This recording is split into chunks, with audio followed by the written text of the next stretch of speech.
Pagpapaliwanagin ng Agriculture Department ang mga bigasang hindi susunod sa itinakdang 43 pesos maximum SRP sa premium imported rice. Yan ang ulat ni Vel Custodio.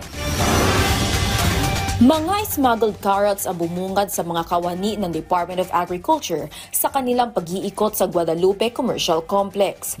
Pero nang personal na pumunta si Agriculture Secretary Francisco Chu Laurel Jr., itinago na ang mga imported carrots. Well, it's very concerning, of course. That's why, yun ang unang pagbaba ko sa kotse, yun ang feedback sa akin ng mga tao ko. No? So, I've already given instruction din kanina na balikan ang stalls na yun at, of course, parang show cost na rin yun. They have to explain kung saan yun nabili. Of course, these are retailers, may nagbenta sa kanila. Aminado naman ng isang retailer na itinago nila ang mga imported na carrot. Actually, mga 3 days na kami, 3 to 5 days na kaming imported yung carrots namin. Why? Kasi mas bumaba ang imported ngayon kumpara sa local. Yung local kasi tumaas. Mataas talaga ang presyo ng hindi naman kami dun sa mga farmers kundi syempre kinukuha namin sa middleman yan. So mataas talaga ang bigay nila sa amin. So kapag may katabi kami, mabenta nila ay 100, 120 lang ng imported. Paano na ang benta namin ng local? Actually, local talaga kami. 135 pesos kada kilo daw kasi ang kuha niya sa local carrots, kaya ibibenta niya ito ng 160 pesos sa palengke. Mas mahal ito kaysa sa kuha niya sa imported carrots sa 75 pesos kada kilo, kaya naibibenta niya ito ng 100 piso lang. Hiling niya natutukan sana ng DA ang mga middleman.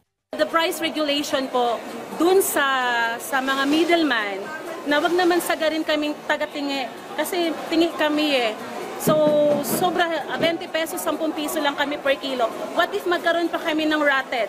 Magkaroon kami ng reject? Kumusta yung mga expenses namin? So, hindi kakayanin. Tiniyak naman ng DA na tutuntunin nila kung saan inaangkat ang mga smuggled carrots. I don't think they know na whether legal or illegal na ito inasok. So, hahabulin natin yung nagbenta sa kanila. Samantala, pagpapaliwanagin ng DA ang mga bigasan na hindi sumusunod sa 43 pesos maximum suggested retail price sa premium imported rice. 4 po na palengke yun, tapos 8 stall owners po yung napadala natin. Meron na po sila mga sagot actually, tapos kinoconsolidate na lang natin. And yun po, so hingin natin yung suporta ng DTI for the enforcement and further investigation pa po ng mga hindi nakakapag-comply at medyo mataas po yung imported rice nila. Shortage sa supply ng imported na bigas ang karaniwang idinadahilan ng retailer sa pagtaas sila ng presyo nito. Pero nauna nang sinabi ng DA na marami at sobra-sobra pa ang stocks ng imported rice na pumasok sa bansa bago ideklara ang importation ban. 3.6 million metric tons ang dapat ang ini-import na bigas sa bansa kada taon. Pero noong 2024, umabot ito sa 4.8 million metric tons. Mababa din ang presyo ng bigas sa world market. I'm requesting yung ating consumers na tangkilikin natin yung ating local rice galing sa ating mga farmers. Vel Custodio para sa Pambansang TV sa Bagong Pilipinas.